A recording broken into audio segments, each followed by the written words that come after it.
আলহামদুলিল্লাহ, লক্ষ কোটি শুকরিয়া সেই মহান আল্লাহ তাআলার দরবারে যিনি আমাদেরকে এই পবিত্র জুমার দিনে দুনিয়ার ব্যস্ততা থেকে ফারেক করে আল্লাহ হুকুম আদায় করার জন্য মসজিদ আসার তৌফিক দান করেছেন। এই জন্য সকলে শুকরিয়া দান করি আলহামদুলিল্লাহ।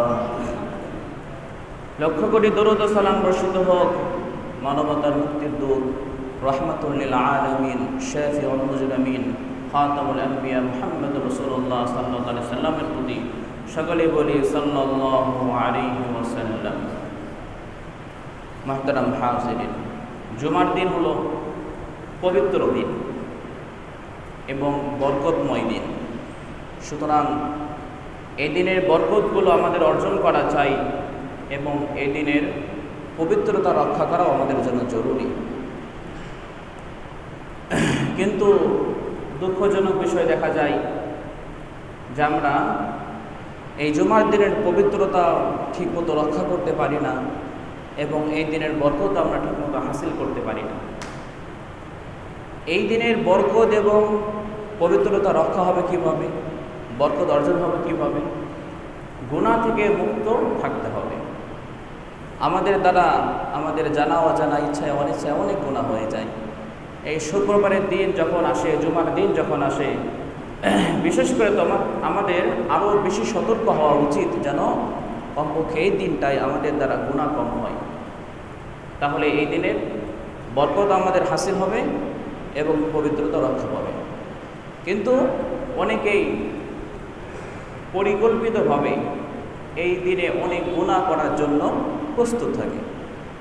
এই শুক্রবারকে উদ্দেশ্য করে অনেক ধরনের গুনাহ করার জন্য তারা প্রস্তুতি থাকে যে অমুক গুনাহটা শুক্রবারে করতে হবে। আসলে তারা তার গুনাহ বলে না, ওই কাজটা বলে। ওই কাজটা কি করতে হবে? শুক্রবারে করতে হবে। এমনকি আনুষ্ঠানিকভাবেও এই জুমার দিনে, এই পবিত্র দিনে, এই বরকতময় দিনে গুনাহের আয়োজন করা হয়। তো এটা আমাদের মুসলমানদের জন্য বড় দুর্ভাগ্যের বিষয়, বড় পরিতাপের বিষয় যে আমরা এই পবিত্র দিনকে, এই বরকতময় দিনকে নিজে নিজে নষ্ট করতেছি। এই জন্য আমাদের আরও সতর্ক হওয়া উচিত যাতে করে আমরা এই দিনের পবিত্রতা রক্ষা করতে পারি এবং এই দিনের বরকতগুলো অর্জন করতে পারি। তো আমাদের আলোচনা চলছিল কিয়ামতের আলামত সম্পর্কে। তো কিয়ামতের যে 10টা বড় বড় আলামত রয়েছে তার মধ্যে প্রথম আলামত ছিল দাজ্জালের আবির্ভাব, যা নিয়ে গত সপ্তাহে আলোচনা করা হয়েছে। দ্বিতীয় বৃহত্তম আলামত হলো ঈসা আলাইহিস সালামের আগমন। তো এ সম্পর্কেও আমাদের সুস্পষ্ট ধারণা থাকা উচিত এবং আমাদের আকীদাও সহি রাখা উচিত। ঈসা আলাইহিস সালাম আল্লাহর নবী এবং আল্লাহর রাসূল। আল্লাহ তাআলা ঈসা আলাইহিস সালামের উপরে ইনজিল কিতাব নাজিল করেছিলেন, যার অস্তিত্ব বর্তমানে পৃথিবীতে নাই। তবে আমরা খ্রিস্টানদের কাছে যে ইনজিল কিতাব দেখি, এটা সেটা নয় যেটা আল্লাহ তাআলা ঈসা আলাইহিস সালামের উপরে নাজিল করেছিলেন, বরং এটা তাদের বানানো, তাদের নিজেদের লিখিত। কোরআন কি কখনো সংস্কার হতে পারে? না। কোরআন রাসূলের উপরে যেভাবে নাজিল হয়েছে হুবহু সেভাবে আমাদের কাছে আছে। একটা শব্দ, একটা হরফের পরিবর্তন হয় নাই। কিন্তু খ্রিস্টানদের কাছে যে ইনজিল আছে এটা পরিমার্জিত, সংস্কৃত, কয়েকবার সংস্কার করা হয়েছে, কয়েকবার পরিমার্জন করা হয়েছে এবং অনেক কিছু নতুন করে ঢোকানো হয়েছে, বাদ দেওয়া হয়েছে। তো আল্লাহর কিতাব তেমনটা হতে পারে না। সুতরাং সুস্পষ্টভাবে বোঝা যায় খ্রিস্টানদের কাছে যে ইনজিল কিতাব আছে এটা সেটা নয় যেটা আল্লাহ তাআলা ঈসা আলাইহিস সালামের উপরে নাজিল করেছেন। ওটা হলো তাদের বানানো। বর্তমানে যেটা দেখা যায় তাদের বানানো, এটা বিকৃত। ঈসা আলাইহিস সালামের যারা অনুসারী তাদেরকে বলা হয় নাসারা বা খ্রিস্টান। ঈসা আলাইহিস সালামের মা ছিলেন হযরত মারিয়াম আলাইহিস সালাম। পিতা ছাড়াই, কোনো পুরুষের সংস্পর্শ ছাড়াই, পুরুষের স্পর্শ ছাড়াই, পিতা ছাড়াই আল্লাহর হুকুমে কুদরতিভাবে হযরত মারিয়াম আলাইহিস সালাম ঈসা আলাইহিস সালামকে জন্ম দেন। এটা আল্লাহ তাআলার বিশেষ কুদরত। আল্লাহ তাআলা যেমন দুনিয়াতে মানুষ আসার একটা মাধ্যম দিয়েছেন পিতা মাতা, অর্থাৎ পিতা মাতা উভয়ের সমন্বয়ে পৃথিবীতে নতুন একটা মানবের আগমন ঘটে। কিন্তু আল্লাহ যে পিতা ছাড়াও দুনিয়াতে মানবের আগমন ঘটাতে সক্ষম, এটাই প্রমাণ হয় এই ঘটনা দ্বারা। এই জন্য আল্লাহ তাআলা কোনো পুরুষের স্পর্শ ছাড়াই হজরত মারিয়াম আলাইহিস সালামের গর্ভ থেকে ঈসা আলাইহিস সালামকে জন্ম দেন। তো যখন এই ঘটনা ঘটে, ফেরেশতা এসে হজরত মারিয়াম আলাইহিস সালামকে বললেন, আপনার গর্ভ থেকে সন্তান হবে। মারিয়াম আলাইহিস সালাম বললেন, কোনো পুরুষ তো আমাকে স্পর্শ করে নাই। ফেরেশতা বললেন, এটা আল্লাহর হুকুম, আর আল্লাহ যেটা হুকুম করেন সেটা কার্যকর হবেই। তো যখন প্রসবের সময় চলে আসলো, তখন মারিয়াম আলাইহিস সালাম ওনার কওম ছেড়ে আড়ালে, লোকদের ছেড়ে আড়ালে একটা খেজুর গাছের নিকটে যান। সেখানে যাওয়ার পরে ঈসা আলাইহিস সালামকে প্রসব করেন, জন্ম দেন। এখন উনি চিন্তা করতেছেন, যদি এই শিশুকে নিয়ে আমি আমার কওমের কাছে ফিরে যাই, আমার গোত্রের কাছে ফিরে যাই, লোকেরা বাজে কথা বলবে। লোকেরা কি বলবে? বাজে কথা বলবে। তখন আল্লাহ তাআলা হযরত মারিয়াম আলাইহিস সালামকে শিখিয়ে দিলেন, ফাইম্মা তারাইন্না মিনাল বাশারি আহাদা ফাকুলি ইন্নী নাযারতু লিররহমানি সাওমা ফালান উকাল্লিমাল ইয়াওমা ইনসিয়া। আল্লাহ হযরত মারিয়াম আলাইহিস সালামকে শিখিয়ে দিলেন, হে মারিয়াম, যখন তুমি কোনো মানুষকে দেখবে, বলবে আমি রহমানের জন্য রোজা রাখার মান্যত করেছি, ফালান উকাল্লিমাল ইয়াওমা ইনসিয়া, সুতরাং আজকে আমি কোনো মানুষের সঙ্গে কথা বলবো না। আমরা রোজা রাখি, আমাদের খাওয়া নিষেধ, পান করা নিষেধ, স্ত্রী সহবাস নিষেধ, কিন্তু তখন রোজা, চুপ থাকাও রোজা ছিল। সারাদিন কারোর সঙ্গে কথা বলবে না, এটা কি ছিল? রোজা ছিল। তো মারিয়াম আলাইহিস সালামকে আল্লাহ শিখিয়ে দিলেন, তুমি রোজা রাখার মান্যত করো এবং বলো ফালান উকাল্লিমাল ইয়াওমা ইনসিয়া, আজকে আমি কারোর সাথেই কথা বলবো না। ফাতাত বিহি কওমাহা তাহমিলু। অতঃপর হযরত মারিয়াম আলাইহিস সালাম ঈসা আলাইহিস সালামকে সঙ্গে নিয়ে নিজ কওমের কাছে ফিরে আসলেন। যখন তিনি নিজ কওমের কাছে ফিরে আসলেন, তখন তারা বলল, ক্বালু ইয়া মারইয়ামু লাকাদ জিতি শাইআন ফারিয়া, যে মারিয়াম, তুমি তো জঘন্য কাজ করেছো, তোমার তো বিয়ে হয় নাই, তোমার তো বিবাহ হয় নাই, সন্তান তুমি কোথায় থেকে পেলে? তখন তারা মারিয়াম আলাইহিস সালামকে বলতেছে, লাকাদ জিতি শাইআন ফারিয়া, তুমি তো জঘন্য কাজ করছো। ইয়া উখতা হারুন, হে হারুনের বোন। হারুনের বোন কেন বললেন? এটা দুটো ব্যাখ্যা হতে পারে। একটা হচ্ছে হারুন আলাইহিস সালামের বংশ থেকে তিনি আসছেন, অথবা ওই সময় হারুন নামে তেনার কোনো ভাই ছিল, এই জন্য যার যিনি বুজুর্গ ছিলেন, আল্লাহওয়ালা ছিলেন, এই জন্যই তার দিকে সম্পৃক্ত করে বলা হচ্ছে, ইয়া উখতা হারুন, হে হারুনের বোন, মা কানা আবুকি ইমরা সাউইন ওয়া মা কানাত উম্মুকি বাগিয়া, হে হারুনের বোন, তোমার পিতা তো কোনো খারাপ লোক ছিল না, তোমার মাও তো কোনো খারাপ মহিলা ছিল না, তাহলে তুমি এই কাজ কীভাবে করলা? তারা মনে করতেছে নাউযুবিল্লাহ মিন যালিক, যে মারিয়াম আলাইহিস সালাম জিনা করছেন, নাউযুবিল্লাহ। অথচ এই সন্তান কিন্তু আল্লাহর হুকুমে কুদরতিভাবে হয়েছে। ফাশারাত ইলাইহি, যখন তারা এই কথাগুলো বলতেছিল, তখন মারিয়াম আলাইহিস সালাম তো মান্যত করেছেন। কিসের মান্যত করছেন? রোজার। আর সেই রোজাটা কি? চুপ থাকা, কারোর সঙ্গে কথা বলবেন না। ফাশারাত ইলাইহি, মারিয়াম আলাইহিস সালাম ইঙ্গিত করে দিলেন, এই যে এই বাচ্চার সঙ্গে কথা বলো। ক্বালু কাইফা নুকাল্লিমু মান কানা ফিল মাহদি সাবিয়্যা, তখন তারা বলতেছে, আরে এই কোলে শিশুর সঙ্গে আমরা কেমনে কথা বলবো? এই তো কোলে আছে, শিশু বাচ্চা, মাত্র জন্ম হয়েছে, এ কথা বলবো কিভাবে? অমনি কোলের শিশু ঈসা আলাইহিস সালাম বলে উঠলেন, ক্বালা ইন্নী আবদুল্লাহ আতানিয়াল কিতাবা ওয়া জাআলানি নাবিয়্যা। তখন ঈসা আলাইহিস সালাম বলে উঠলেন, ইন্নী আবদুল্লাহ, আমি হলাম আবদুল্লাহ, আল্লাহর বান্দা। আতানিয়াল কিতাবা ওয়া জাআলানি নাবিয়্যা, আল্লাহ তাআলা আমাকে কিতাব দান করেছেন এবং আমাকে নবী বানিয়েছেন। অর্থাৎ তখনও দেন নাই, কিন্তু এটা ভবিষ্যতে দিবেন। যেটা ভবিষ্যতে দিবেন ওটা আগে বলে দিলেন, আতানিয়াল কিতাবা ওয়া জাআলানি নাবিয়্যা, যে আল্লাহ তাআলা আমাকে কিতাব দান করেছেন এবং নবী দান করেছেন। এটাকে আরবি ব্যাকরণের ভাষায় বলা হয় মাজাজ মা ইয়াউল, অর্থাৎ যেটা ভবিষ্যতে হবে সেটা আগে বলে ফেলা। যেমন আমরা বলি না, এই ভাত রান্না করো, ভাত কি রান্না করে? চিন্তা করেন, ভাত কি রান্না করে, কি চাল রান্না করে? চাল রান্না করার পরে ভাত হয়, কিন্তু আমরা কি বলি? ভাত রান্না করো। তো এটাকে আরবি ব্যাকরণের ভাষা বলা হয় মাজাজ মা ইয়াউল, যেটা সামনে হবে ওটাকে আগে বলে দেওয়া। আর ঈসা আলাইহিস সালাম তো সামনে নবী হবেন এবং তার উপরে ইনজিল কিতাব নাজিল করা হবে, এই জন্য বলতেছেন যে আতানিয়াল কিতাব ওয়া জাআলানি নাবিয়্যা, যে আল্লাহ তাআলা আমাকে কিতাব দান করেছেন এবং আমাকে নবী বানিয়েছেন। ওয়া জাআলানি মুবারাকান আইনামা কুনতু আওসানি বিস-সালাতি ওয়াজ-যাকাতি মা দুমতু হাইয়্যা, এবং আমি যেখানে থাকি না কেন আল্লাহ তাআলা আমাকে বরকতময় করেছেন এবং তিনি আমাকে আদেশ করেছেন বিজ-যাকাতি ওয়াস-সালাহ, যতক্ষণ আমি জীবিত থাকব যেন আমি যাকাত প্রদান করি, নামাজ আদায় করি, এজন্য আল্লাহ আমাকে আদেশ করেছেন।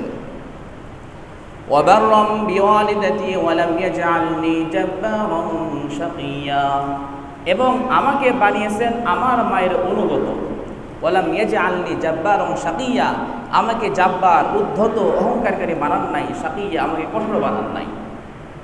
ওয়াসসালামু ইয়াওমা বুলিদতু ওয়া ইয়াওমা আমুতু ওয়া ইয়াওমা উবআসু হাইয়া, শান্তি বর্ষিত হোক ওই দিনের প্রতি যেই দিন আমি জন্মগ্রহণ করেছি এবং যেদিন আমি মৃত্যুবরণ করব এবং যেদিন আমাকে পুনরায় ওঠানো হবে, এই সকল দিনের প্রতি শান্তি বর্ষিত হোক। তো ওই কোলের শিশু ঈসা আলাইহিস সালাম এই কথাগুলো বললেন। তখন তো এটা প্রমাণিত হয়ে গেল যে তার মা কোনো খারাপ কাজ করে নাই, বরং কুদরতিভাবে আল্লাহর হুকুমে এই শিশু জন্মগ্রহণ করেছে। তো দেখেন এখানে সর্বশেষে যে বলা হলো ওয়াসসালামু ইয়াওমা বুলিদতু ওয়া ইয়াওমা আমুতু ওয়া ইয়াওমা উবআসু হাইয়া, শান্তি বর্ষিত হোক ওই দিনের প্রতি যেই দিন আমি জন্মগ্রহণ করেছি, যেই দিন আমি মৃত্যুবরণ করব এবং যেই দিন পুনরায় আমাকে ওঠানো হবে। ঈসা আলাইহিস সালাম জন্মগ্রহণ করেছেন, কিন্তু মৃত্যুবরণ করেছেন কি? আপনাদের কি মনে হয় ঈসা আলাইহিস সালাম কি মৃত্যুবরণ করেছেন? করেন নাই। ঈসা আলাইহিস সালামের জন্ম হয়েছে কিন্তু তিনি মৃত্যুবরণ করেন নাই। অথচ তিনি বলছেন ওয়াসসালামু ইয়াওমা বুলিদতু ওয়া ইয়াওমা আমুতু ওয়া ইয়াওমা উবআসু হাইয়া। কিন্তু এখানে খ্রিস্টানদের মধ্যে মুসলমানদের মধ্যে বিশাল এক তফাৎ আছে। খ্রিস্টানরা বিশ্বাস করে যে ঈসা আলাইহিস সালামকে শুলে চড়িয়ে হত্যা করা হয়েছে। খ্রিস্টানরা বিশ্বাস করে কি ঈসা আলাইহিস সালামকে শুলে চড়িয়ে হত্যা করা হয়েছে, কিন্তু মুসলমানরা অস্বীকার করে। মুসলমানরা বলে যে না, ঈসা আলাইহিস সালামকে হত্যা করা হয় নাই, তার মৃত্যু হয় নাই, বরং আল্লাহ তাআলা তাকে আসমানে উঠিয়ে নিয়েছেন। তো খ্রিস্টানরা যে বিশ্বাস করে, খ্রিস্টানরা যে আকীদা লালন করে, সেটাকে প্রত্যাখ্যান করে আল্লাহ তাআলা কোরআনে বলতেছেন ওয়াকাউলিহিম ইন্না কাতালনাল মাসীহা ঈসা ইবনে মারইয়াম রাসূলুল্লাহ। ওয়াকাউলিহিম, ওই খ্রিস্টানরা দাবি করে, তারা এই কথা বলে যে ইন্না কাতালনাল মাসীহা ঈসা ইবনে মারইয়াম রাসূলুল্লাহ, যে আমরা ঈসা বিন মারিয়ামকে হত্যা করেছি। তারা কি দাবি করে? যে আমরা ঈসা বিন মারিয়ামকে হত্যা করেছি, এটা তারা দাবি করে। আল্লাহ তাআলা বলতেছেন ওমা কাতালুহু ওয়া মা সালাবুহু ওয়ালাকিন শুববিহা লাহুম, যে তারা ঈসা আলাইহিস সালামকে হত্যাও করে নাই, ওয়া মা সালাবুহু শুলেও চড়ায় নাই, ওয়ালাকিন শুববিহা লাহুম, কিন্তু তারা ধাঁধাই পড়ে গেছে। ঘটনা কি ছিল? যে একটা পর্যায়ে ওই সময় ইহুদিরা তারা ঈসা আলাইহিস সালামকে হত্যা করতে চাইল। ঈসা আলাইহিস সালাম ঘরে ছিলেন, হত্যা করার জন্য তাই তানুস নামে এক লোককে তার নির্ধারণ করলো। সে হত্যা করার জন্য যখন ঘরে প্রবেশ করলো, ঠিক সেই মুহূর্তে আল্লাহ তাআলা জিবরাইল আলাইহিস সালামের মাধ্যমে ঈসা আলাইহিস সালামকে আসমানে উঠিয়ে নিলেন। কোন আসমানে আছেন? দ্বিতীয় আসমানে। কোন আসমানে? দ্বিতীয় আসমানে। তো মনে রাখেন বিষয়টা, ঈসা আলাইহিস সালাম কোন আসমানে আছেন? দ্বিতীয় আসমানে আছেন। তো আল্লাহ তাআলা জিবরাইল আলাইহিস সালামের মাধ্যমে ঈসা আলাইহিস সালামকে দ্বিতীয় আসমানে উঠিয়ে নিয়ে গেলেন। আর যে লোকটা হত্যা করার জন্য প্রবেশ করেছিল, তার চেহারাকে ঈসা আলাইহিস সালামের চেহারার মতো বানিয়ে দিলেন। ওই লোকটা যখন বাইরে বের হয়, তখন বাকি যারা সাথী সঙ্গী ছিল তারা তাকে ঈসা আলাইহিস সালাম মনে করে হত্যা করে। হত্যা করার পরে এবার তারা দেখে কি রে, হাত পা অন্যান্য অঙ্গ প্রত্যঙ্গ তো ঈসা আলাইহিস সালামের মতো না, তাহলে এই লোকটাকে, এ যদি ঈসা না হয় তাহলে ঈসা গেল কই? আর যদি আমরা ঈসাকে হত্যা করি তাহলে তাই তানুস গেল কই? ওয়ালাকিন শুববিহা লাহুম, তারা ধাঁধাই পড়ে গেল। ওয়া ইন্নাল্লাযীনা ইখতালাফু ফীহি লাফী শাক্কিম মিন, আল্লাহ বলতেছেন খ্রিস্টানরা এই ব্যাপারে বিভিন্ন ধরনের কথা বলে, আর তারা এর সন্দেহের মধ্যে পড়ে আছে। তারা কিসের মধ্যে পড়ে আছে? সন্দেহের মধ্যে পড়ে আছে। মা লাহুম বিহি মিন ইলমিন ইল্লা ইত্তিবা'আয-যন, তাদের কাছে কোনো জ্ঞানই নাই, তারা অনুমান করে কথা বলে। তারা অনুমান করে কথা বলে, এই ব্যাপারে সঠিক জ্ঞান তাদের কাছে নাই, কারণ আল্লাহ তো উঠাই নিয়েছেন। এরপর আল্লাহ বলতেছেন ওমা কাতালুহু ইয়াকিনা, নিশ্চিতভাবেই তারা ঈসা আলাইহিস সালামকে হত্যা করে নাই। বার রাফা'হুল্লাহু ইলাইহি, ওয়া কানা আল্লাহু আজিজান হাকীমা। আল্লাহ বলতেছেন বরং আল্লাহ তাআলা তাকে আসমানে উঠাই নিয়ে গেছেন, বার রাফাআল্লাহু ইলাইহি, আল্লাহ তাকে আসমানে উঠাই নিয়েছেন। ওয়া কানা আল্লাহু আজিজান হাকীমা, আল্লাহ মহা পরাক্রমশীল এবং প্রজ্ঞাময়। তো এই ছিল মুসলমানদের আকীদা বিশ্বাস। এটাই হলো মুসলমানদের আকীদা বিশ্বাস যে ঈসা আলাইহিস সালামকে হত্যা করা হয় নাই, বরং আল্লাহ তাআলা তাকে আসমানে উঠিয়ে নিয়ে গেছেন, তিনি দ্বিতীয় আসমানে আছেন। আর যখন ঈসা আলাইহিস সালামকে দূরে থেকে উঠায় নেওয়া হয় তখন তার বয়স ছিল 33 বছর। কত বছর? 33 বছর। এবং যে মুহূর্তে উঠিয়ে নেওয়া হয় ওই সময় তার চুল থেকে পানি পড়তেছিল টুকটুক করে। তো ঈসা আলাইহিস সালাম আবারও দুনিয়াতে আগমন করবেন নবী হিসেবে। মা কানা মুহাম্মাদুন আবা আহাদিম মির রিজালি ওয়ালাকিন রাসূলুল্লাহি ওয়া খাতামান নাবিয়্যিন। আল্লাহ আমাদের রাসূলকে খাতামান নাবিয়্যিন বলেছেন, সর্বশেষ নবী। রাসূল বলেন আনা খাতামুন নাবিয়্যিন লা নাবিয়্যা বা'দি, আমি সর্বশেষ নবী, আমার পরে কোনো নবী আসবে না। সুতরাং আমাদের রাসূল হলেন সর্বশেষ নবী। তাহলে ঈসা আলাইহিস সালাম দুনিয়াতে পুনরায় আগমন করবেন কি হিসাবে? মুহাম্মদ সাল্লাল্লাহু আলাইহি সাল্লামের উম্মত হিসেবে, নবী হিসেবে নয়। এটা আমাদের বিশ্বাস রাখতে হবে যে ঈসা আলাইহিস সালাম পুনরায় দুনিয়াতে আগমন করবেন, তাকে হত্যা করা হয় নাই, তিনি পুনরায় দুনিয়াতে আগমন করবেন। এবং যখন আগমন করবেন কি হিসাবে? মুহাম্মদ সাল্লাল্লাহু আলাইহি সাল্লামের উম্মত হিসেবে দুনিয়াতে আগমন করবেন। তো কোন সময় তিনি আগমন করবেন? এর আগে বলেছিলাম দাজ্জালের আগমন ঘটবে, দাজ্জালের আবির্ভাব ঘটবে। তো দাজ্জালের ফিতনা সবচেয়ে বড় ফিতনা হবে দুনিয়ার। ইমাম মাহদী দাজ্জালের সঙ্গে যুদ্ধ করতে সক্ষম হবেন না। একটা পর্যায়ে দাজ্জাল ইমাম মাহদী সহ মুসলমান সেনাবাহিনীদেরকে মসজিদ আকসার মধ্যে বন্দী করে রাখবে, কিন্তু সে নিজে মসজিদ আকসার মধ্যে প্রবেশ করতে পারবে না, কারণ ফেরেশতাদের দ্বারা আল্লাহ তাআলা মসজিদ আকসাকে সংরক্ষণ করবেন। ফলে দাজ্জাল যখন ঢুকতে চাইবে ফেরেশতারা বাধা দিবে। তো ঠিক এই মুহূর্তে আল্লাহ তাআলা দাজ্জালকে হত্যা করার জন্য ঈসা আলাইহিস সালামকে পুনরায় দুনিয়াতে পাঠিয়ে দিবেন। কিভাবে সেটা? দামেস্কের জামে মসজিদের পূর্ব দিকে যে সাদা মিনার রয়েছে সেখানে ঈসা আলাইহিস সালাম ফেরেশতাদের পাখায় ভর করে আগমন করবেন। তার গায়ে তখন থাকবে জাফরানি রঙের দুইটা পোশাক, যেভাবে ইহরাম পরে, ইহরামে যে পোশাকটা আছে ওই রকম, তবে রঙটা হবে জাফরানি রঙের। এবং তিনার মাথা থেকে ওই সময় পানি ঝরতে থাকবে মুক্তার দানার মতো করে। ঠিক যে অবস্থায় তিনি জমিন থেকে আসমানে উঠে গিয়েছিলেন ওই অবস্থায় আসমান থেকে পুনরায় আবার জমিনে আসবেন। বয়সে থাকবে 33, কারণ তিনি তো দুনিয়াতে এখন নাই, সুতরাং বয়স বাড়ার কোনো প্রশ্ন আসে না। এই জন্য দুনিয়াতে যে অবস্থায় ছিলেন, যে অবস্থায় তেনাকে আসমানে উঠে নেওয়া হয়ে গেছে, ঠিক সেই অবস্থায় আবার আসমান থেকে জমিনে আগমন করবেন। এবং আগমন করবেন কোন জায়গায় সেটা হাদিসে বলা আছে। রাসূল বলেন দামেস্কের জামে মসজিদের পূর্ব পাশের যে সাদা মিনার রয়েছে সেখানে দুইজন ফেরেশতার পাখার উপর ভর করে তিনি আগমন করবেন। সেখানে আসরের নামাজ আদায় করবেন। আসরের নামাজ আদায় করার পরে মসজিদে আকসা বা বাইতুল মুকাদ্দাসের দিকে তিনি রওনা দিবেন। যাওয়ার পরে দেখবেন দাজ্জাল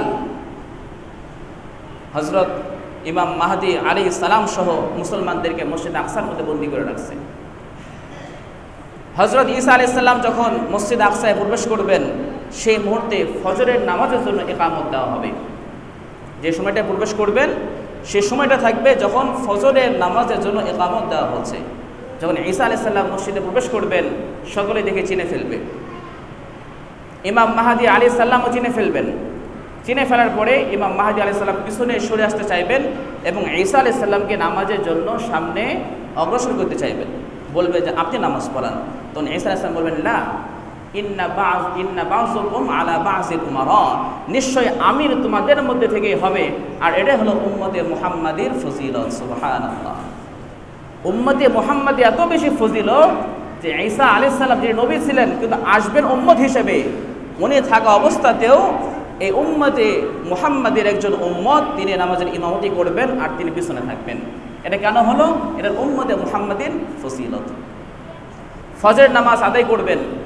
ফজর নামাজ আদায় করার পরে যখন নামাজ শেষ হয়ে যাবে ঈসা আলাইহিস সালাম ইমাম মাহদী আলাইহিস সালামকে নিয়ে আরও মুসলমানদেরকে পরামর্শ বসবেন যে এই দাজ্জালের বিরুদ্ধে এবং ইহুদিদের বিরুদ্ধে কিভাবে যুদ্ধ করা যায়। পরামর্শ করবেন, কৌশল অবলম্বন করা যায় সেগুলো তারা আলোচনা করবেন।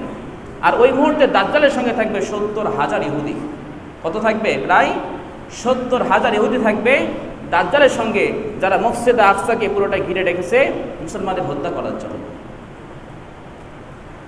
যখন আলোচনা শেষ হয়ে যাবে তখন হযরত ঈসা আলাইহিস সালাম বলবেন, দরজা খুলে দাও। যখন দরজা খুলে দিবে, দাজ্জাল যেই মাত্র ঈসা আলাইহিস সালামকে দেখবে অমনি সে পালাতে শুরু করে দিবে। কি করবে?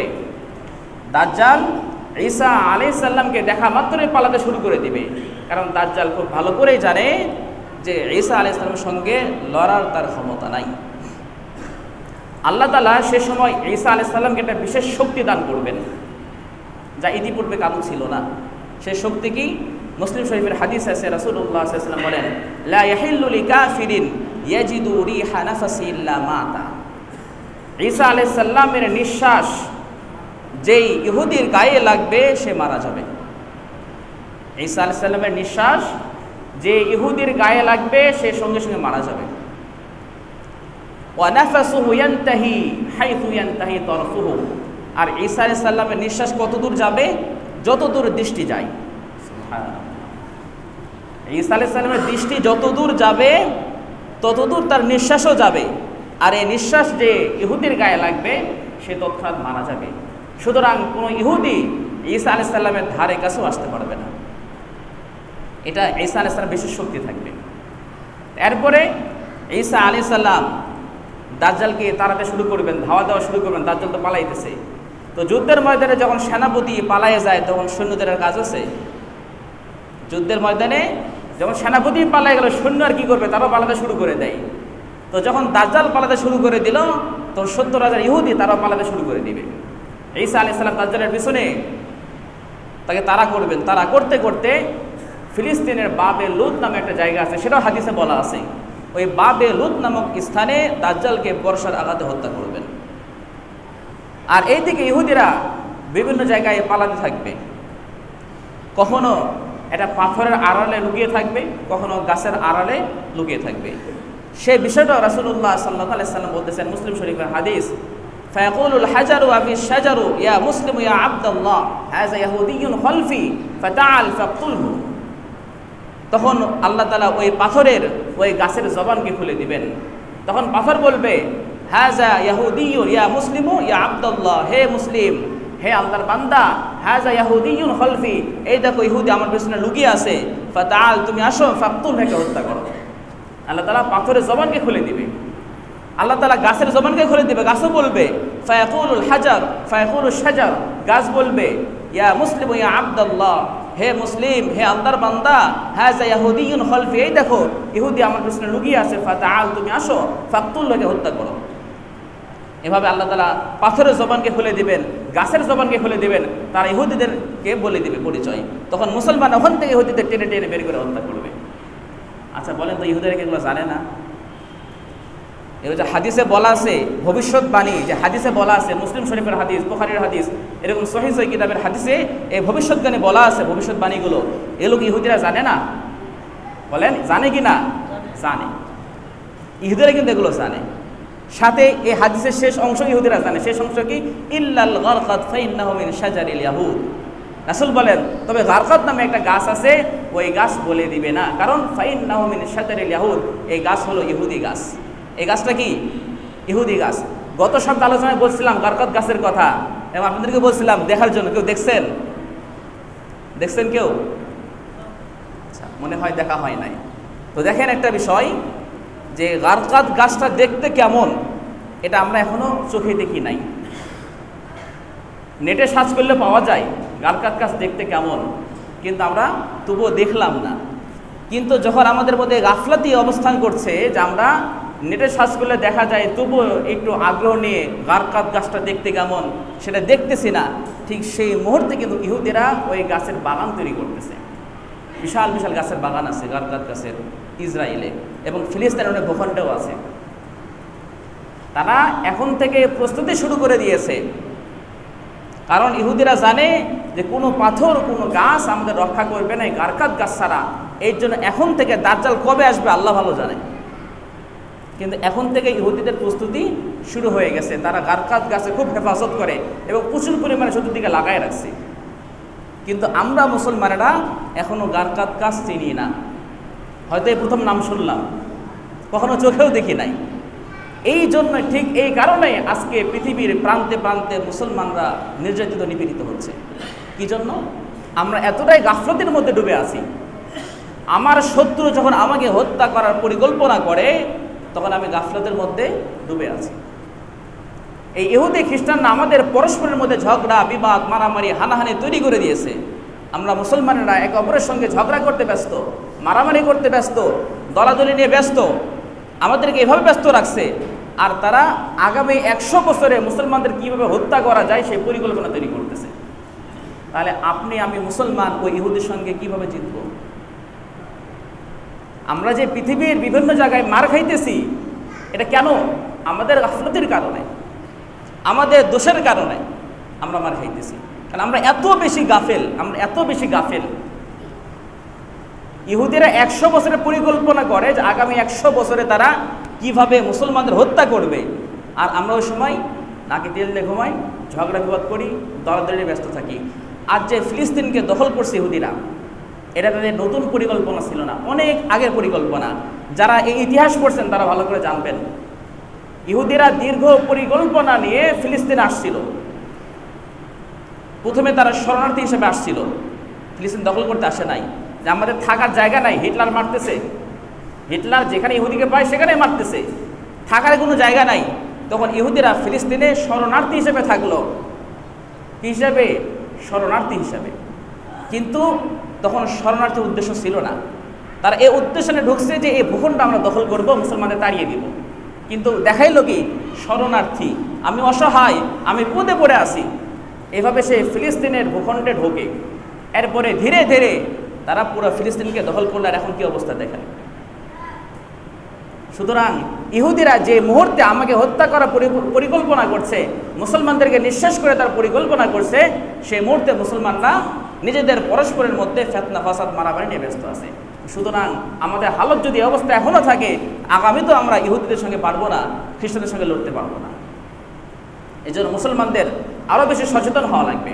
এই যে দেখেন, আমি ধারাবাহিকভাবে কিয়ামতের আলামত নিয়ে আলোচনা করতেছি। কত কয়েক জুমা ধরে কিয়ামতের আলামত নিয়ে আলোচনা করছি, যার মধ্যে বড় বড় আলামতগুলো নিয়ে ধারাবাহিক আলোচনা করতেছি। সামনে ইনশাল্লাহ করা হবে। তো দেখেন, এটাও কিন্তু আমার জন্য হুমকি স্বরূপ। কারণ ইহুদিরা ওই সকল লোকদেরকে টার্গেট করে যারা কিয়ামতের আলামতগুলো নিয়ে আলোচনা করে, যারা কিয়ামতের আলামত নিয়ে আলোচনা করে, বেশি কথা বলে, ইহুদিরা তাদেরকেও টার্গেট করে ফেলে। ইহুদিরা আছে সেই ইসরায়েলে, টার্গেট করবে কীভাবে? দেখেন, ইহুদিরা ইসরায়েলে থাকলেও পুরো পৃথিবীর নিয়ন্ত্রণ কিন্তু তাদের হাতে আছে না? পুরো পৃথিবীর নিয়ন্ত্রণ কিন্তু তাদের হাতে আছে। এই যে ডিভাইসটা, ফোনের মাধ্যমে সে কিন্তু জানতে পারছে আমি এখন কোথায় আছি।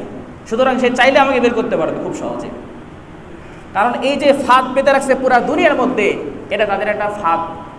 সুতরাং আমরা প্রত্যেকে তাদের ফাঁদে আটকে আছি। আপনারা ইরানের ঘটনা জানেন, ইরানের বড় বড় বিজ্ঞানীদের হত্যা করা হয়েছে না? খুব নিখুঁত টার্গেট করে হত্যা করা হয়েছে। কোথায় সেই ইসরায়েল আর কোথায় ইরান, কীভাবে হত্যা করলো? এই ডিভাইসের মাধ্যমে শনাক্ত করে। সুতরাং ইহুদিরা কখনো চায় না যে মুসলমানদের মধ্যে কিয়ামতের আলামত হোক, আলামত নিয়ে আলোচনা হোক, দাজ্জাল নিয়ে আলোচনা হোক, ঈসা আলাইহিস সালামের আগমন ঘটবে, এগুলো আলোচনা হোক, এটা তারা কখনোই চায় না। এই জন্য ইহুদিদের থেকে কখনো কখনো এরকম বক্তব্য পেশ করা হয় যে দাজ্জাল কি? দাজ্জাল কোনো মানুষ না, দাজ্জাল কি? এই যে আধুনিক যে অবস্থাগুলো দেখতেছো এবং এই আধুনিক যে ডিভাইসগুলো আছে, এগুলো হচ্ছে দাজ্জাল। আধুনিক ডিভাইসের মাধ্যমে যে ষড়যন্ত্রগুলো করা হচ্ছে, এগুলোই দাজ্জাল। দাজ্জাল কোনো ব্যক্তি না, সে এটা মুসলমানদের মগজের মধ্যে ঢোকাই দিতে চায়, যাতে করে মুসলমান দাজ্জালের কথাগুলো ভুলে যায়, প্রস্তুতি না নেয়, আর তারা প্রস্তুতি নিতে থাকবে। এই জন্য আমাদের মুসলমানদের আরও বেশি সতর্ক হওয়া চাই। আল্লাহ তাআলা আমাদেরকে বোঝার আমল করার তৌফিক দান করুন। ওয়া আখিরু দাওয়ানা আলহামদুলিল্লাহি রাব্বিল আলামিন। যারা